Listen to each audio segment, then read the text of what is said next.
Cosmos.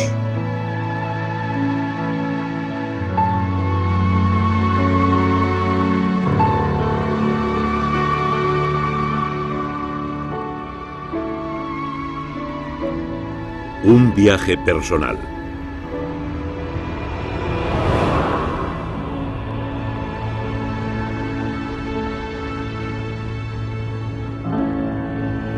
Historias de viajeros.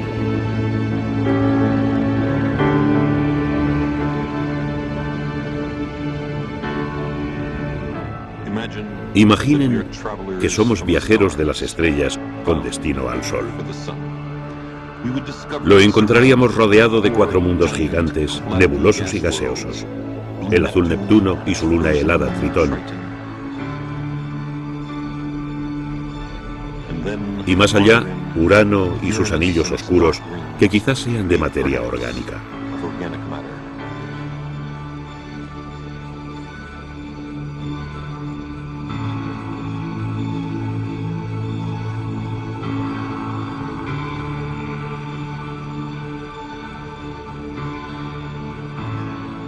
Saturno, la joya del sistema solar, y sus anillos concéntricos, compuestos de miles de millones de lunas heladas.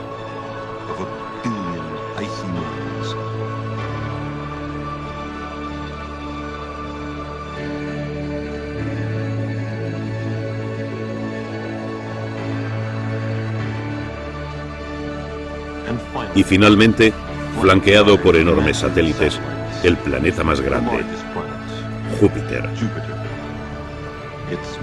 Sus nubes multicolores tienen destellos de rayos.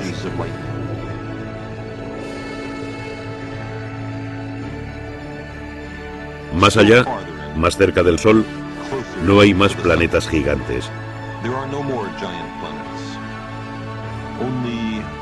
Solo un montón de mundos pequeños de roca y metal, algunos con una delgada cubierta de aire. Apiñados alrededor del Sol y casi sin calor interno propio, son lugares diminutos con superficies sólidas. Uno de ellos, un mundo bonito y azulado, es la Tierra.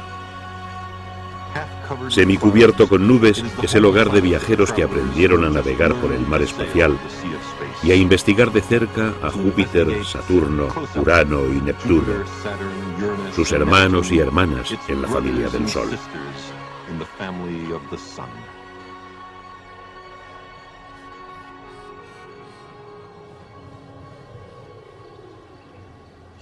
Estos viajes de exploración al sistema solar externo son controlados desde un solo lugar del planeta Tierra. El Laboratorio de Propulsión a Chorro de la Administración Nacional de Aeronáutica y del Espacio en Pasadena, California.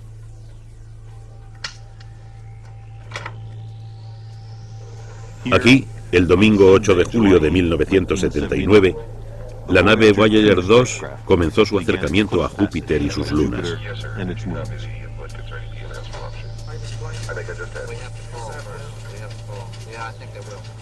¿Sistemas generales listos para control? Listo.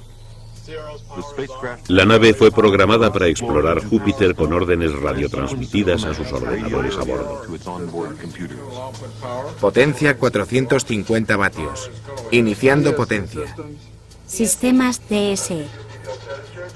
Modo LACP, encuentro lejano. Estamos en toma 210. El último curso comunicado fue revertido. Sistemas A, verificación terminada. La nave Aquí sigue verificamos su la fidelidad del emisario Voyager. ¿Entiende las órdenes? ¿Cómo está su salud, temperatura, su cerebro, su corazón? Sistemas A, verificación terminada. La nave sigue su curso.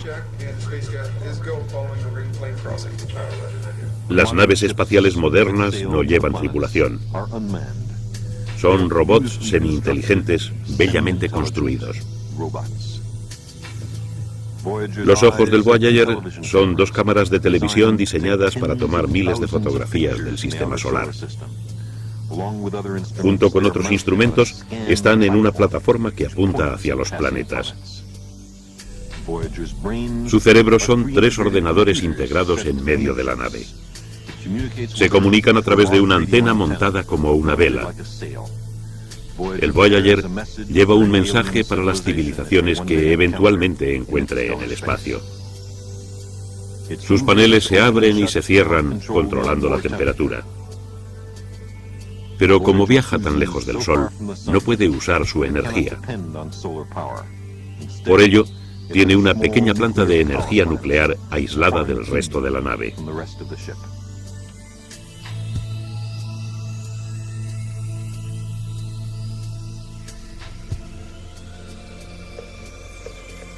Muchas cosas pueden fallar en estas misiones. El personal de control está un poco intranquilo. Júpiter está rodeado por una corteza de partículas de alta energía invisibles y peligrosas. Si la nave se acerca demasiado, sus delicados instrumentos se freirán. El choque con una piedra en los anillos de Júpiter dejaría a la nave fuera de control. Su antena no hallaría la Tierra. Sus datos se perderían para siempre.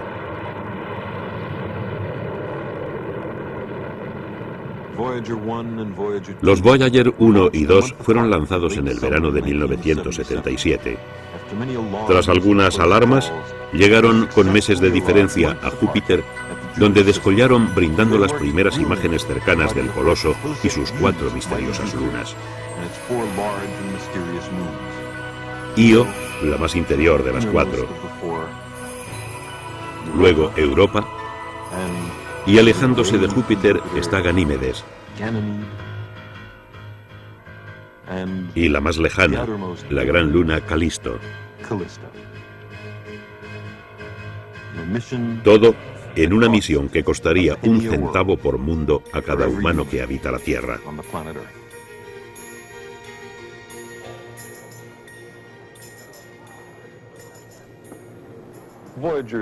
El paso del Voyager por Júpiter lo aceleró en su viaje a Saturno. La gravedad de Saturno lo empujará hacia Urano y en este juego de billar cósmico, después de Urano se alejará más allá de Neptuno, dejando el sistema solar. Será una nave interestelar destinada a errar para siempre en el gran océano interestelar. Para el caso de que en el futuro distante el Voyager se encontrara con seres de otra civilización del espacio, lleva un mensaje. Un disco fonográfico, áureo, delicado y con instrucciones de uso. En este disco hay fotografías, sonidos, saludos y 1 hora y media de exquisita música, los grandes éxitos terrestres. Un regalo a través del océano cósmico de una isla civilizada a otra. El disco lleva escrito a mano en inglés un saludo adicional que dice: a los compositores de música de todos los mundos y todos los tiempos. Estos viajes de exploración y descubrimiento son los últimos de una larga serie que ha caracterizado y distinguido a los humanos. En los siglos XV y XVI se viajaba de España a las Azores en unos días, lo que ahora se tarda en cruzar de la Tierra a la Luna. Se tardaba unos meses en cruzar el Atlántico y llegar al Nuevo Mundo, las Américas. Hoy, en unos meses, se cruza el sistema solar interno para ir a Marte y Venus, que literalmente son mundos nuevos esperando. En los siglos XVII y XVIII se iba de Holanda a China en 1 año o 2, lo que tarda el Voyager en ir de la Tierra a Júpiter.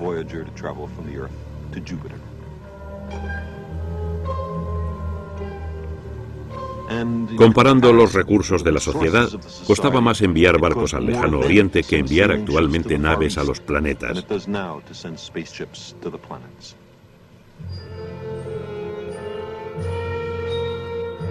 La pasión exploradora está en el corazón humano. Este impulso por viajar, ver y conocer ha encontrado su expresión en cada cultura. África fue circunnavegada por fenicios al servicio de un faraón egipcio en el siglo VII a.C.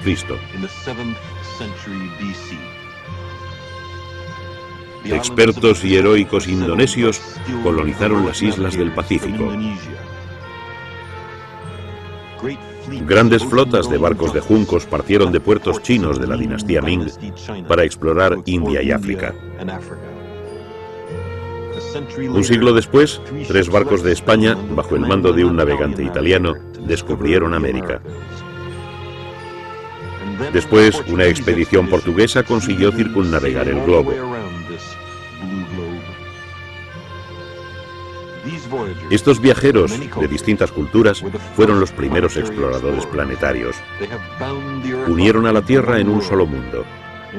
Con nuestras exploraciones seguimos sus huellas. Las naves actuales son precursoras, la vanguardia de futuras expediciones planetarias humanas. Hemos hecho este camino antes y queda mucho por aprender estudiando los grandes viajes de hace unos siglos.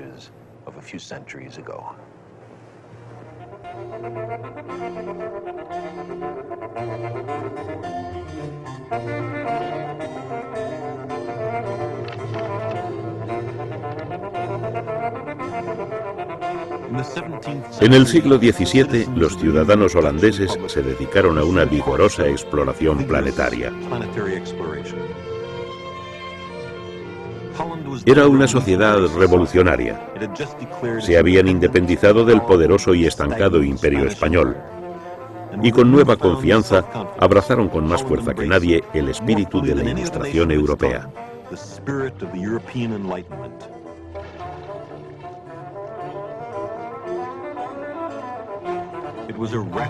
Fue una sociedad racional, ordenada y creativa. Al cerrárseles los puertos y barcos españoles, la supervivencia económica dependía de la capacidad de construir, tripular y operar una gran flota naviera comercial. La Compañía Holandesa de las Indias Orientales era una empresa estatal y privada cuyos barcos viajaban a los confines para adquirir artículos raros y revenderlos luego en Europa. Esos viajes fueron vitales para la República.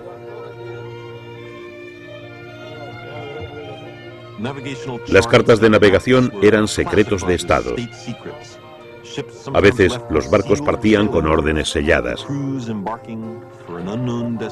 La tripulación desconocía su lejano destino a más de un año de distancia.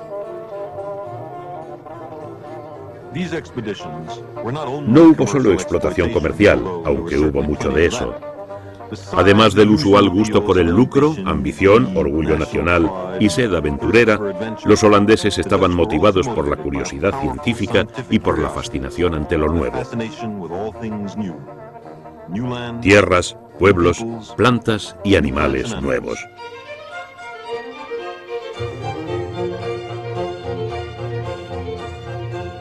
Este edificio, que fue alcaldía de Ámsterdam, aún muestra la gran seguridad de sus arquitectos. Sus lujosos adornos de cristal aún reflejan el orgullo que sentían por sus logros y su prosperidad. Se necesitaron naves enteras cargadas de mármol. Constantin Huygens, poeta y diplomático de la época, dijo que este edificio disipaba la bizquera y miseria góticas. Había terminado la Edad Media y empezaba la Ilustración.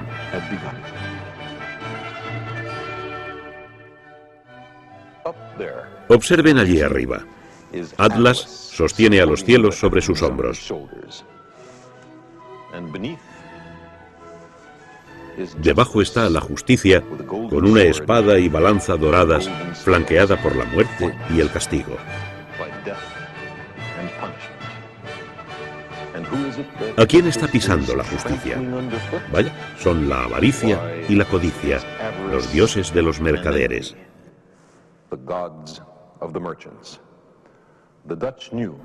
Los holandeses sabían que el desenfreno por el lucro era una seria amenaza para el alma nacional. Aquí abajo, en el suelo, hay un símbolo menos alegórico.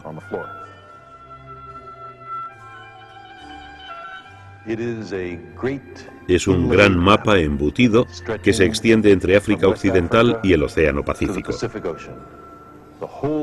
El mundo entero era el escenario de Holanda.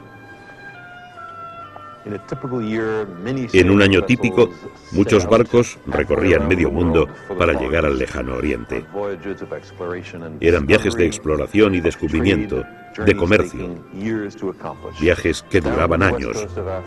Bajando por la costa occidental africana, bordeaban la costa sur de África, atravesaban los estrechos de Madagascar, cruzaban el mar Etíope y pasando por el extremo sur de la India llegaban a las Islas de las Especias, la actual Indonesia.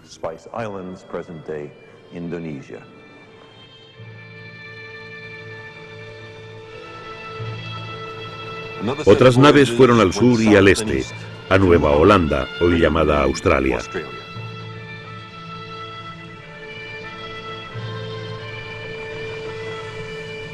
Otros se aventuraron por los estrechos de Malaca hacia el Imperio Chino.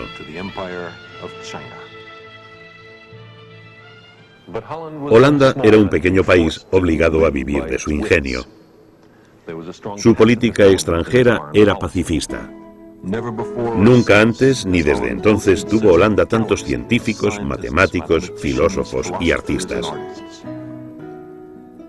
Fue la época de los grandes pintores, Rembrandt y Vermeer.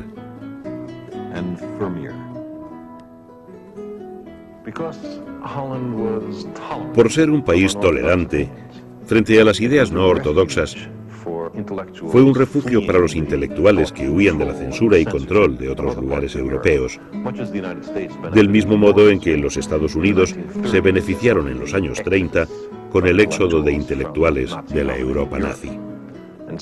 Así fue como la Holanda del siglo XVII fue hogar para Spinoza, el gran filósofo judío que Einstein admiró tanto, de René Descartes, figura esencial para la filosofía y la matemática, y también de John Locke, un científico político que tuvo una poderosa y profunda influencia sobre ciertos revolucionarios de inclinación filosófica llamados Paine, Hamilton, Adams, Franklin y Jefferson.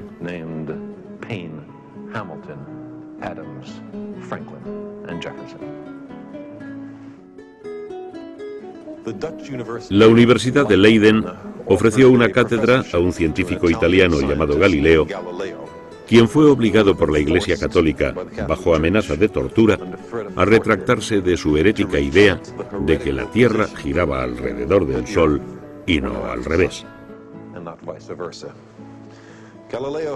Galileo tuvo lazos con Holanda. Su primer telescopio se basó en un catalejo holandés. Con él descubrió los cráteres lunares, las fases de Venus y las 4 grandes lunas de Júpiter. Ser una potencia exploradora hizo también de Holanda un gran centro cultural. La tecnología naviera fomentó la tecnología en general. Un problema clave era la determinación de la longitud. Con la latitud era más fácil. Cuanto más al sur, más constelaciones meridionales. Pero la longitud necesitaba un cronómetro preciso. Un reloj exacto marcaría el tiempo del lugar para zarpar. Las estrellas indicarían la hora a bordo y la diferencia entre ambas daría la longitud.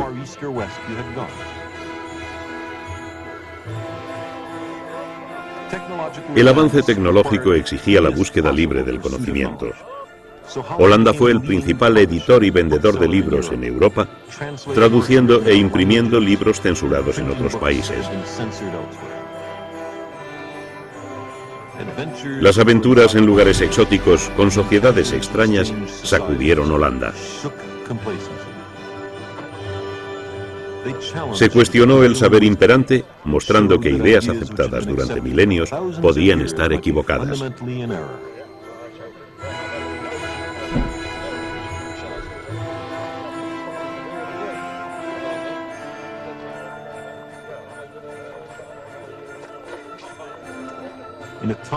En una época en que los reyes regían el mundo, Holanda era gobernada más que otras potencias por el pueblo.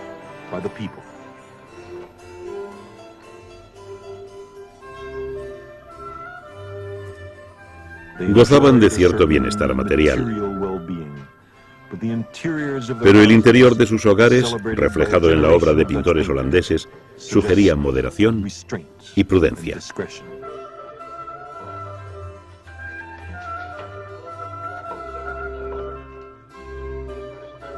Los oficiales expedicionarios y mercantes regresaban para compartir los bienes adquiridos y describir las maravillas que habían hallado.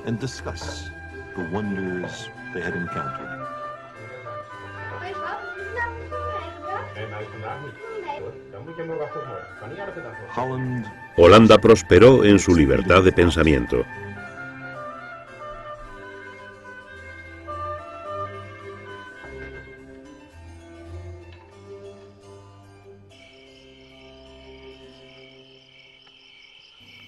En Italia, Galileo anunció otros mundos. Giordano Bruno especuló con vida en otros mundos. Por esto, sufrieron brutalmente.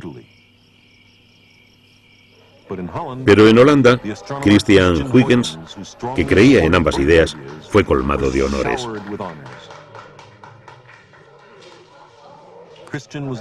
Era hijo de Constantin Huygens, quien a su vez se distinguía como experto diplomático, literato y amigo y traductor del poeta inglés John Donne.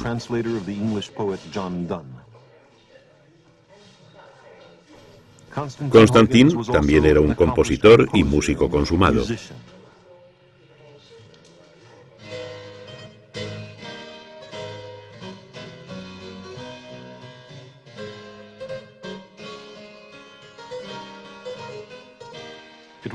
Constantin descubrió a Rembrandt van Rijn y apareció luego en varias de sus obras.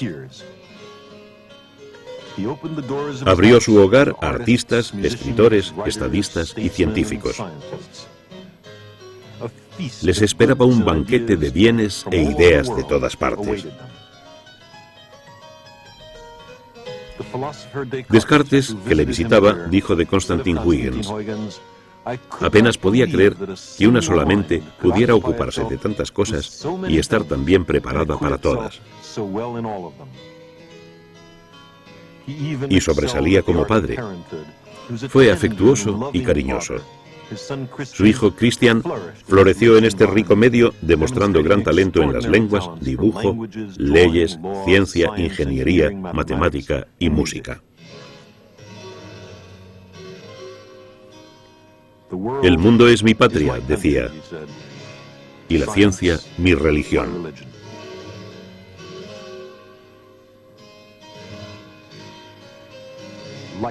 La luz era un tema de la época.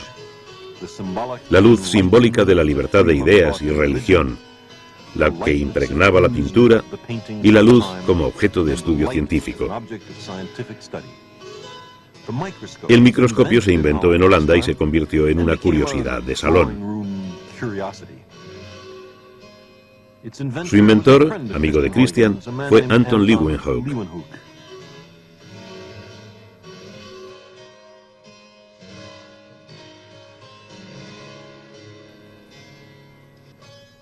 Los primeros microscopios se desarrollaron a partir de lupas usadas para examinar telas.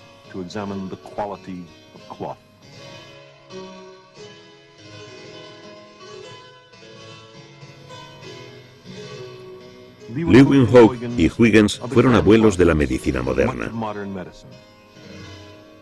Para su asombro, Leeuwenhoek descubrió el universo en una gota de agua.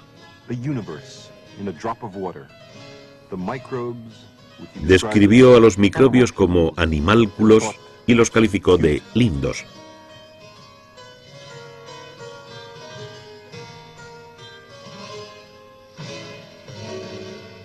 Leeuwenhoek y Huygens vieron células en el esperma humano, un microcosmos oculto del ciclo vital humano. Leeuwenhoek descubrió el mundo microbiano. De sus observaciones, Huygens sostuvo que Marte era otro mundo y que probablemente estaba habitado.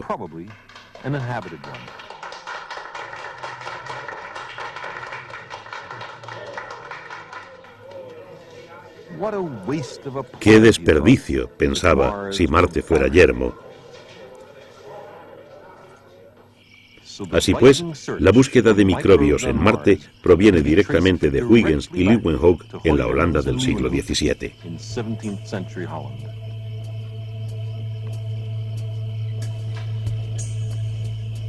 El telescopio y el microscopio aquí creados son una ampliación de la visión humana, del reino de lo diminuto y de lo enorme.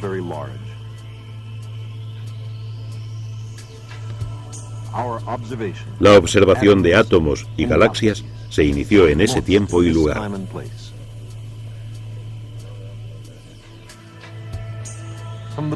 A partir de la curvatura de la luz a través de una lente, Huygens pensó que la luz era una onda. Esmerilaba y pulía lentes para sus telescopios cada vez más grandes, a pesar de que tardó un tiempo en aprender a usarlos adecuadamente.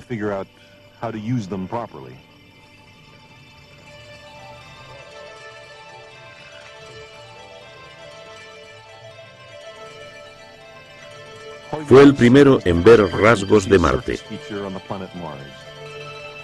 El primero en sugerir que Venus está cubierto de nubes y en entender la naturaleza de los anillos de Saturno.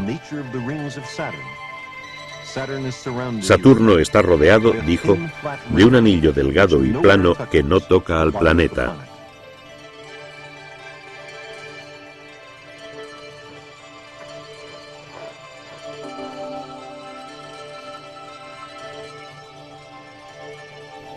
De por sí solo, todo esto le hubiera asegurado un lugar en la historia de los logros humanos.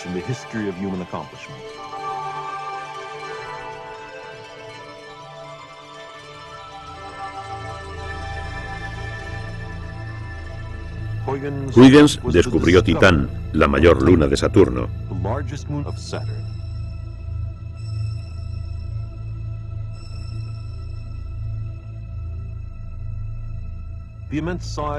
El tamaño y las nubes cambiantes de Júpiter lo extasiaban. Astrónomos y marinos requieren relojes precisos para medir el movimiento celestial. Huygens inventó varios relojes de precisión, incluyendo el reloj de péndulo.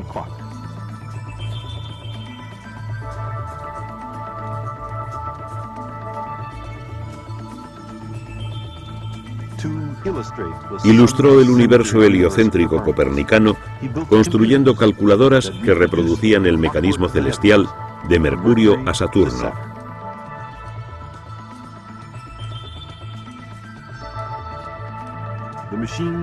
Las máquinas que diseñaba las firmaba Christian Huygens, inventor. Le complacía que Copérnico fuera muy aceptado en Holanda y reconocido por los astrónomos, salvo por aquellos que eran lentos o aceptaban la superstición impuesta por la autoridad humana.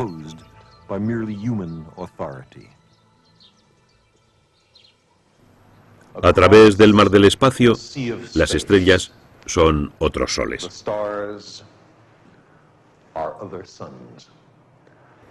Algo que Huygens apreciaba perfectamente bien. Razonaba que si nuestro sistema planetario comprendía al Sol y los planetas girando a su alrededor, aquellos otros soles también tendrían un séquito de planetas a su alrededor y que muchos de esos planetas estarían habitados. Publicó estas ideas en un libro notable que lleva el triunfante título Los mundos celestiales descubiertos. El subtítulo es Conjeturas relativas a los habitantes, plantas y producciones de los mundos en los planetas.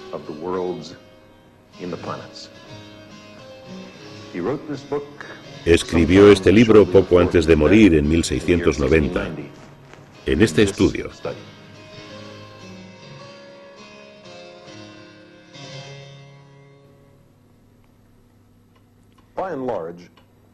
En general, Huygens imaginó que el ambiente de otros planetas y también que sus habitantes serían muy parecidos a los de la Europa del siglo XVII.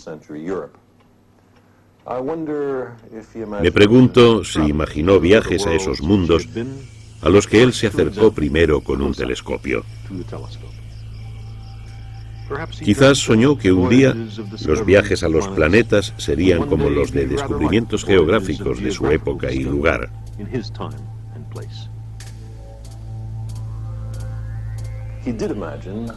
Imaginó seres extraterrestres cuyos cuerpos y partes pueden ser bastante distintos de los nuestros.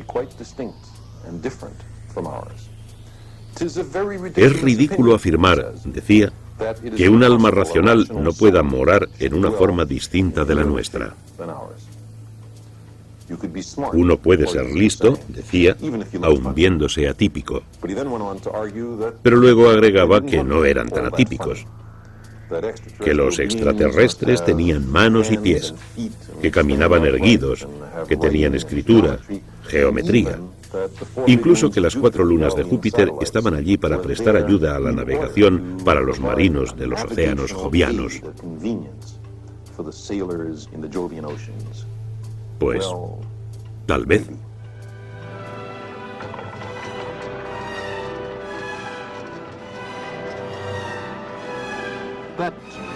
Quizás esa especulación sea incorrecta, pero piensen en un ciudadano del siglo XVII con el valor y perspicacia para imaginar otros paisajes e inteligencias. ¿Podría realmente haber marinos en 1.000.000 de otros mundos? Huygens escribió: «Qué maravillosa y sorprendente perspectiva tenemos de la magnífica vastedad del universo. Tantos soles, tantas tierras, y cada una de ellas provista con tantos animales, adornadas con tantos mares. ¿Cómo debe crecer nuestro asombro cuando consideramos la distancia y la multitud prodigiosa de estrellas?»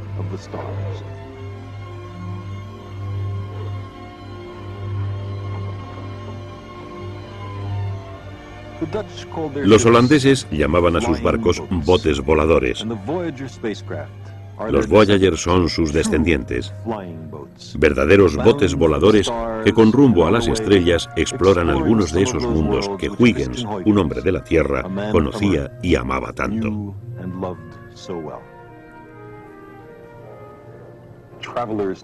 Relatos de viajeros. Uno de los bienes de hace siglos, traídos en los viajes en barco, eran los relatos. Historias de lugares extraños y criaturas exóticas. Despertaban la admiración y estimulaban la exploración. Esos relatos permitieron a algunos europeos verse de distinta forma. Había relatos de seres sin cabeza, pies vivos, cíclopes. Ahora los holandeses traían historias de cazadores gigantes, aves extinguidas, rinocerontes, leopardos y otras criaturas.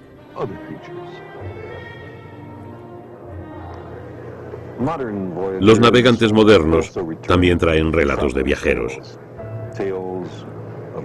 Relatos de un mundo hecho añicos como una esfera de cristal. Un lugar cuyo suelo está cubierto de algo que parece una red de telarañas gigantes.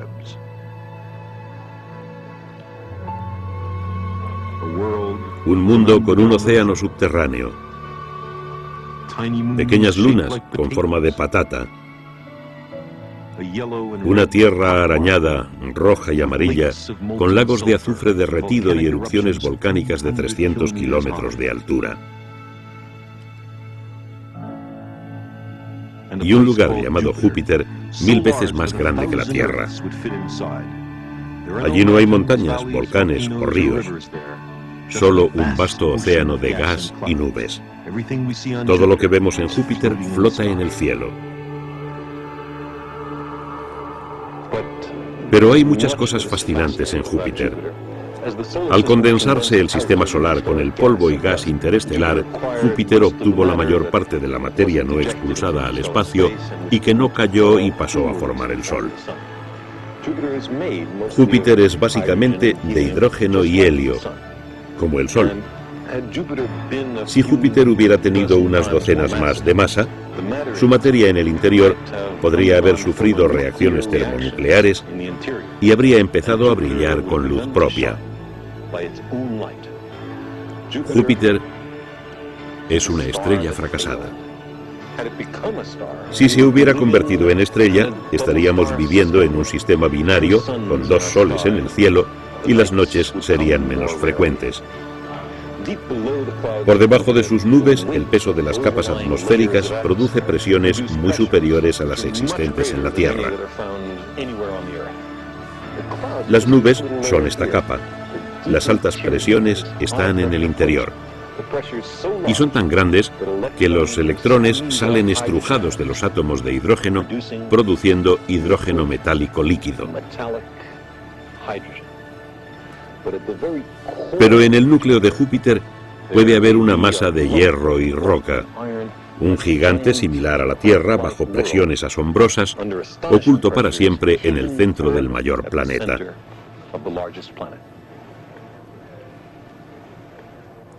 Antes de que el Voyager llegara a Júpiter, se podía ver de noche al planeta brillando en el cielo, al igual que se veía hace 1 millón de años. Al venir a ver los datos del Voyager a este laboratorio, pensé que Júpiter nunca más sería el mismo. Nunca más sería un punto de luz en el cielo nocturno, sino que ahora será un lugar para explorar y conocer.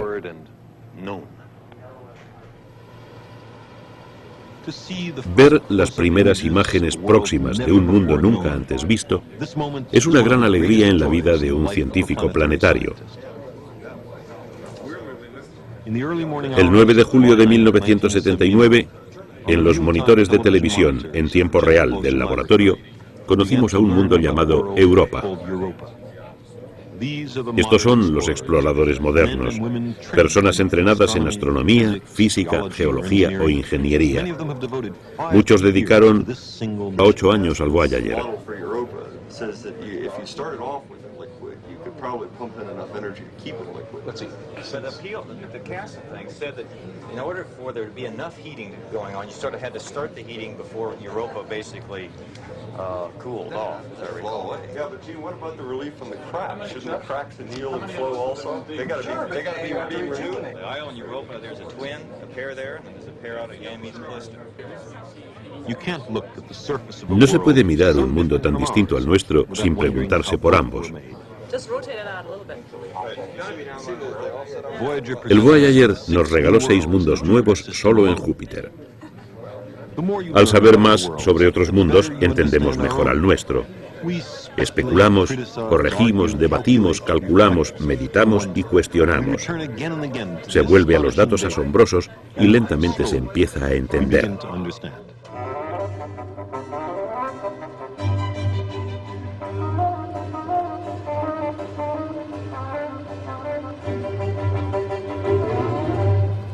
Los holandeses traían bienes valiosos y extraños de sus nuevos mundos. Nuestras naves Voyager envían información valiosa y extraña a los muelles informáticos de esta orilla del mar espacial. Aquí los datos se almacenan, incrementan, procesan y atesoran. Mapas de tierras extrañas surgen de estos datos. En este almacén hay decenas de miles de imágenes de mundos antes desconocidos.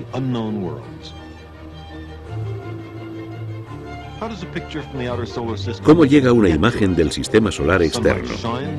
La luz solar brilla sobre Europa y se refleja en el espacio encendiendo el fósforo de las cámaras de televisión del Voyager. La imagen generada se radiotransmite a través de 500 millones de kilómetros a un radiotelescopio. Por ejemplo, al de Australia, que envía la información por un satélite de comunicaciones al sur de California.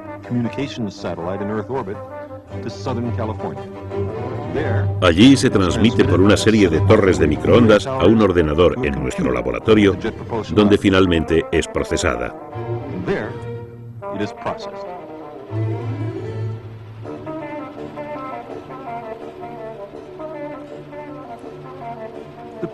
La foto es como la de un periódico, hecha de millones de puntos de distintos tonos de gris, tan pequeños y juntos que a cierta distancia no se ven. Vemos solo el efecto acumulativo. Los datos indican lo claro que debe ser el punto. Después los puntos se almacenan en discos magnéticos como discos fonográficos. Para esta fecha ya teníamos 11.000 fotos del Voyager 2 en la biblioteca electrónica. El producto final de este conjunto de eslabones y retransmisiones es una copia emitida por esta máquina, que muestra en este caso las maravillas de Europa, que hoy han sido registradas por primera vez en la historia humana.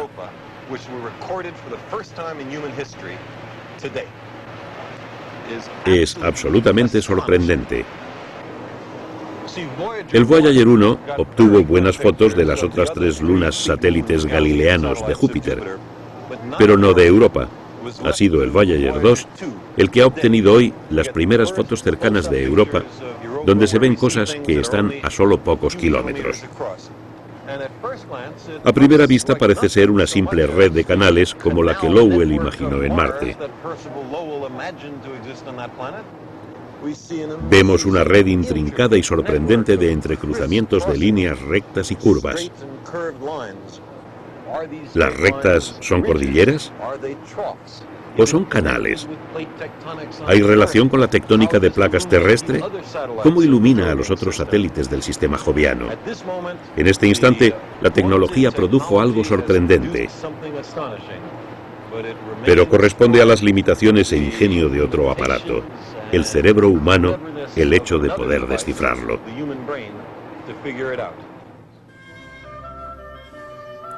Por fortuna tenemos muchas fotos para ayudarnos. ¿Y la idea de Jens sobre los géiseres? ¿En las hendiduras? ¿Cómo los conduces? Larry Soderblom, del equipo de imagen del Voyager. Se propuso una idea audaz. Podría ser un modelo similar a una botella de champán. Bajo la corteza sólida queda un líquido. Entonces, ¿existe la efervescencia explosiva? Lonnie Lane, investigador.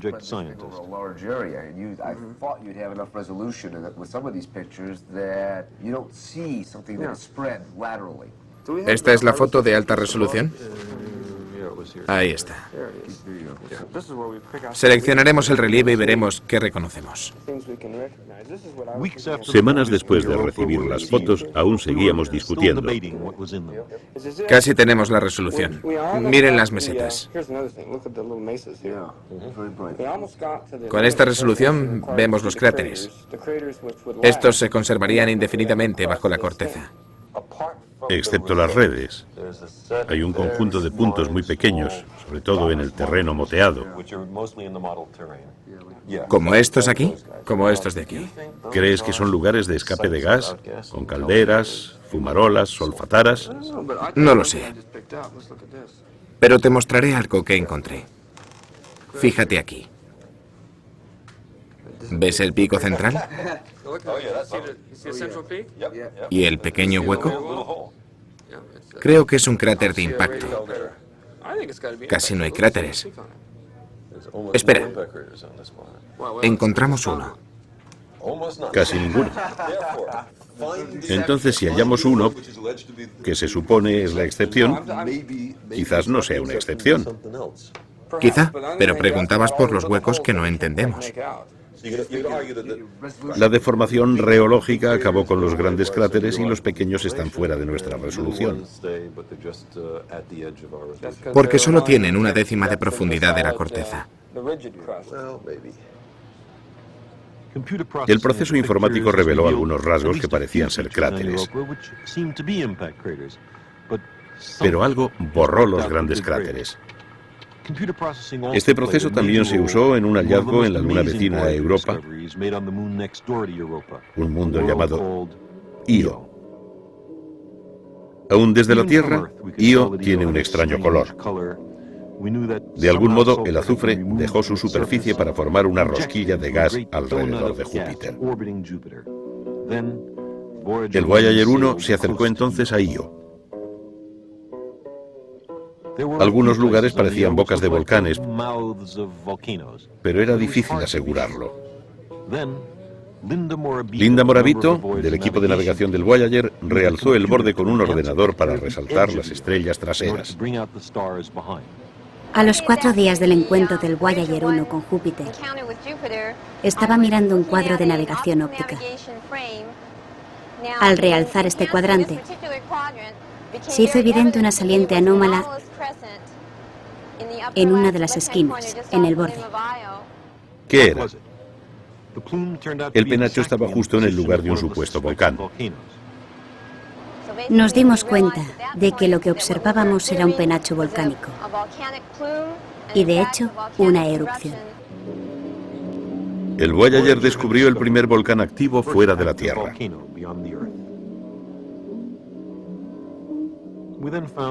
Sabemos que hay no menos de 9 volcanes activos a intervalos y cientos o quizá miles extinguidos. Pueden expulsar azufre y otros átomos de Io y explicar las nubes sulfúreas alrededor de Júpiter. Ríos de azufre derretido corren por las montañas volcánicas y quizá den origen a los colores de Io. Quizá los volcanes drenen un océano subterráneo de azufre líquido bajo una corteza de unos miles de años de antigüedad.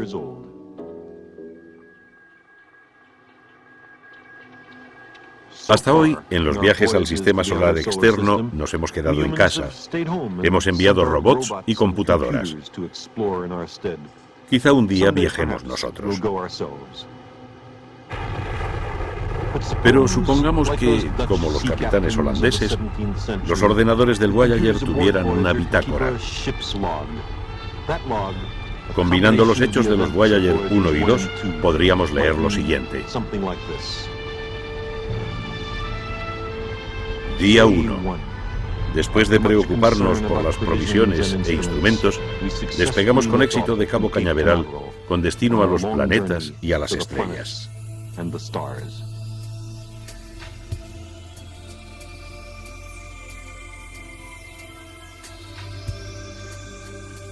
Día 13.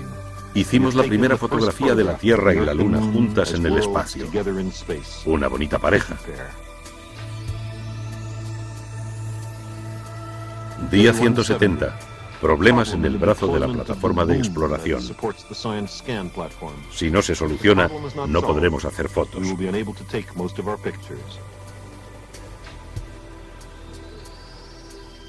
Día 207. Problema solucionado. Pero falla el transmisor radial. Si falla el de reserva, nadie volverá a oírnos nunca. Día 215. Cruzamos la órbita de Marte y entramos al cinturón asteroidal. Día 570. Los detalles de Júpiter son más finos que los vistos jamás desde Tierra con telescopio.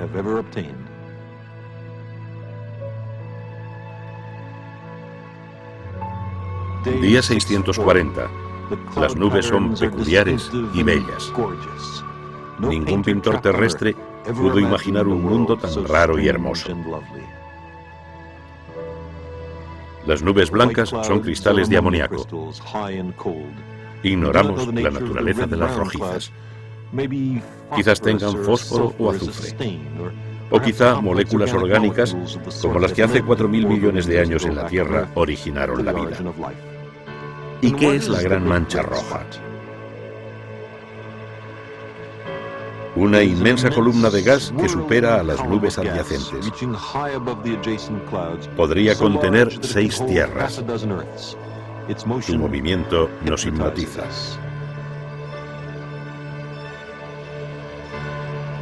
Alguien cree que es una gran tormenta de 1 millón de años.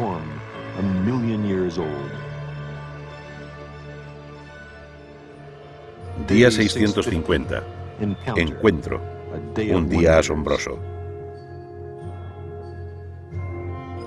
La nave maniobra para poder fotografiar la cuenca con anillos de Calisto.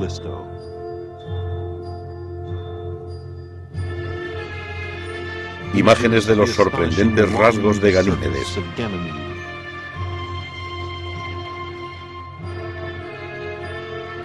Del paso cercano por Europa y de una vista de la volcánica Io. Hemos sorteado los cinturones de radiación y logramos cruzar el plano de anillos. Los anillos nos maravillan y vemos al Sol asomarse detrás del planeta gigante.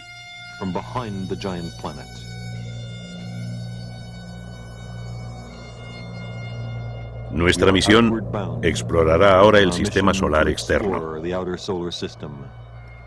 Dentro de 10.000 años, el Voyager se zambullirá en las estrellas.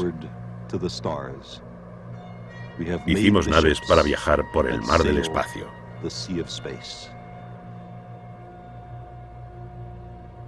Pasamos por Júpiter a 750 millones de kilómetros del Sol. Saturno a 1.500 millones. Urano a 3.000 millones y por Neptuno a 4.500 millones de kilómetros de distancia. En la nave de nuestra mente, desanduvimos el camino de las dos naves Voyager en sus viajes a Saturno y más allá.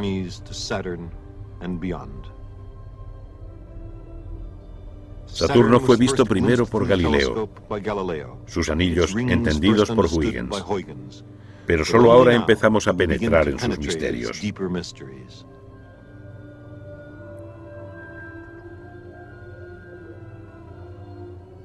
Saturno es el segundo planeta más grande del sistema. Como Júpiter, tiene nubes y gira una vez cada 10 horas. Su campo magnético y radiaciones son más débiles, pero su sistema de anillos es enorme, magnífico y exquisito.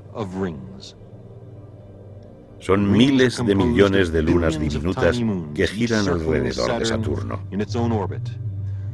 La mayor interrupción en los anillos es la división de Cassini, denominada así en honor al colega de Huygens que la descubrió. Hay muchas otras producidas por tirones gravitacionales periódicos de una gran luna externa.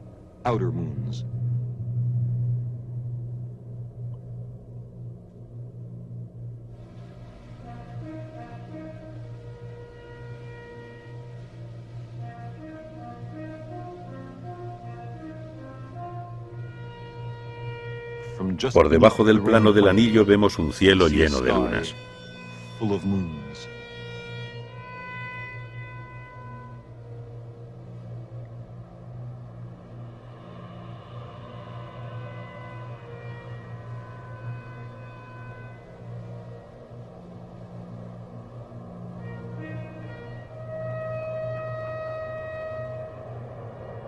Dentro de los anillos, cada luna se hace visible.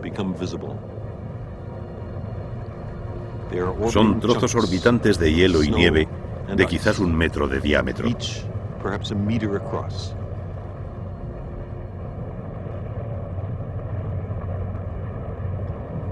En zonas jóvenes del sistema, aún no ha habido tiempo para que los choques redondeen los bordes de estos fragmentos, las bolas de nieve de Saturno.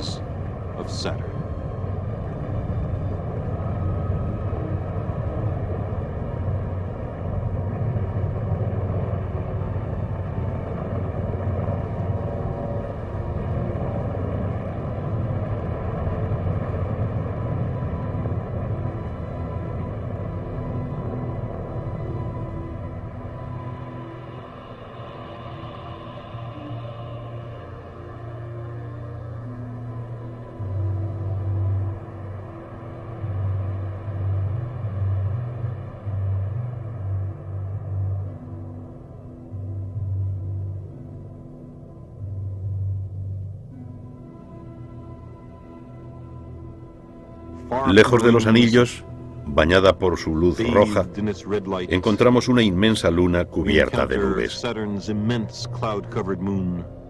Titán.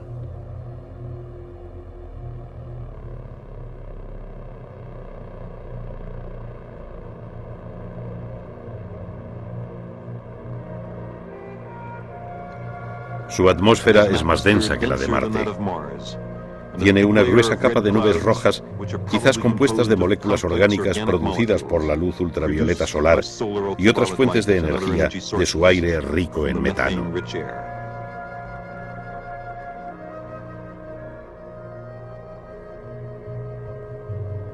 Ninguna nave terrestre ha atravesado esas nubes ni visto de cerca la superficie de este mundo torturado.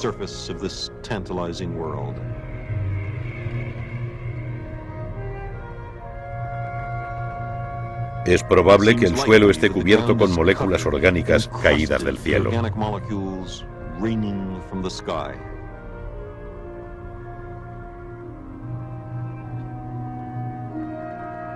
Puede haber volcanes y valles de hielo, y solo tal vez algunas formas de vida muy diferentes ocultas en lugares tibios.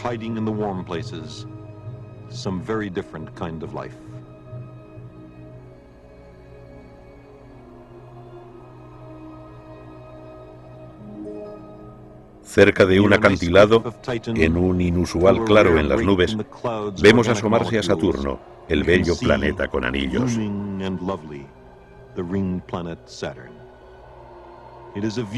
Es una imagen que será admirada dentro de siglos por nuestros hijos, que la conocerán mejor. Tanto como nosotros conocemos ahora la bahía de Hudson y el mar de Barents, Indonesia, Australia y Nueva York. Recordarán cuando Titán fue vista por primera vez por las naves Voyager en sus viajes épicos, alejándose del sistema solar hacia la gran oscuridad interestelar.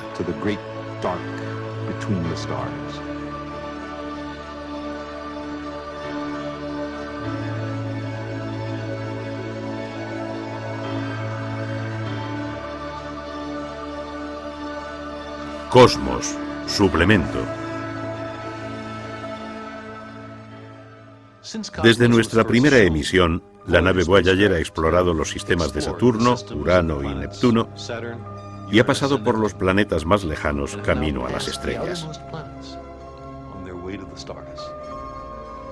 Pusimos el sabor de esos encuentros en la bitácora, pero procesando las imágenes hemos podido reconstruir películas asombrosas de algunos de esos mundos. Por ejemplo, de Júpiter, con su gran mancha roja, y de la volcánica Io girando, la gélida Encelado, diminuta luna de Saturno, donde los cráteres se fundieron, y Miranda, en Urano, Austero, el azul Neptuno, o Titán, la gran luna de Saturno. Tomamos nitrógeno y metano de su atmósfera, los irradiamos con electrones como los que llegan a Titán desde el campo magnético de Saturno e hicimos esto que encaja perfectamente con las propiedades de la niebla de Titán. ¿Qué es? Una mezcla de moléculas orgánicas. Poniendo un poco en agua, puede producir aminoácidos, base de las proteínas. Así pues, los orígenes de la vida llueven del cielo de Titán como maná celestial. Deseo que la misión Cassini envíe una sonda que cruce la niebla de Titán hacia su enigmática superficie. Las Voyager, que recorren los planetas hacia las estrellas, aún envían datos. Al dejar los planetas del sistema, la Voyager 1 giró para tomar una última fotografía de los planetas.